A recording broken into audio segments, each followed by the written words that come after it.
আজকে অতি দুঃখের সাথে আপনাদের কাছে কিছু কথা শেয়ার করব। আসলে আমার নিজের জন্য আমি কখনো ভাবি নাই।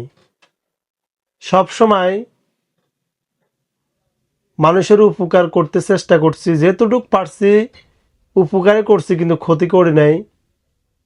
তো এই কথাগুলো হঠাৎ করে বলতেছি কি কারণে, আমার এই বুকের বাম পাশে একটা টিমার হয়েছে।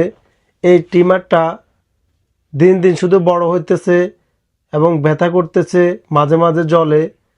তো আমাদের লাল সবুজ পরিবহনের এমবি স্যারের ভাইকে দেখাইছি, উনি সরকারি ডাক্তার, ঢাকা মেডিকেলে বসেন। তো উনি আমাকে দেখে একটা টেস্ট দিছে, এই টেস্টটা করাতে হবে আমাকে ধানমন্ডি 27 আনোয়ারা মেডিকেলে। তো আজকে ছুটি কাটছি আমি, হয়তো আগামীকাল বা পরশুদিন যাব। তো যাব যে আসলে আপনারা অনেকে মনে করেন আমি অনেক টাকার মালিক, মানুষকে খাবার দিই, টাকা দিই, আমার কাছে অনেক টাকা আছে। আসলে ভাই, আপনারা যা ভাবতেছেন তা আসলে সত্যি না। আমার কাছে যে আমি ডাক্তারের কাছে যাব ওই অর্থ পর্যন্ত নাই। তবে জানি না, আল্লাহ হয়তো কোনো দিক থেকে ম্যানেজ করে দিবে। আর আপনারা বলবেন এখন যে রিপন ভাই আপনি গাড়ি চালায় ইনকাম করেন, ফেসবুকে ইনকাম করেন, টাকা কি করেন? ভাই দেখেন, গাড়ি চালাই, আপ ডাউনে বেতন পাই 1400 টাকা। তার ভিতরে ফ্যামিলি চালাতে হয়, নিজে চলতে হয়, বাসা ভাড়া দিতে হয়, এবং প্রতিবন্ধী অসহায়দের মাঝে প্রতিনিয়ত খাবার দিতে হয়। তো আমি যে আমার জন্য কিছু করব, আমি এটা কখনো ভাবি নাই। তবে এখন যে পরিস্থিতি, আমি বুঝতেছি যে আসলে নিজের জন্য কিছু একটা করতে হবে। তো আপনারা বলতে পারেন যে রিপন ভাই আপনি যে টাকা ইনকাম করেন কি করেন?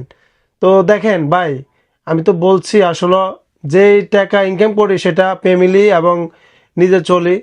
আর জমাবার মতো এখন পরিবহনে ওই ইনকাম নাই। এবার আপনারা মনে করবেন যে পরিবহনে তো ধান্দা আছে, কেউ ধান্দা বলে, কেউ ফোক বলে, কেউ আবার চুরি বলে। এগুলা করার মতো এখন কোনো সুযোগ নাই। সেটা দেখেন, এটা হলো প্রমাণ। আপনারা দেখেন আমার গাড়ির ভিতরে একটা ক্যামেরা লাগানো আছে। আপনি যে যাত্রী উঠাবেন ব্রেক করে, লোকাল যাত্রী, এটা কোনো সুযোগ নাই।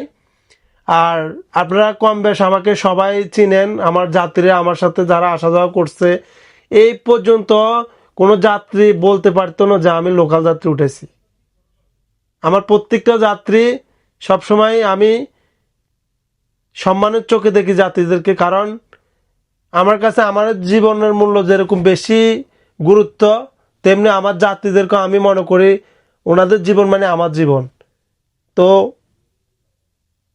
একজন যাত্রী অনেক আত্মবিশ্বাস নিয়ে গাড়িতে উঠে, তো ওনাদের জীবন মানে আমার জীবন, আমি এটা মনে করি সবসময় গাড়ি চালাই। এবং লোকাল যাত্রীর থেকে আমি সবসময় বিরত থাকি। তা আশা করি সবাই বুঝতে পারছেন। সবাই আমার জন্য একটু দোয়া করবেন, আমি যেন আপনাদের মাঝে আবার হাসি খুশিভাবে আসতে পারি। আল্লাহ হাফিজ, আসসালামু আলাইকুম।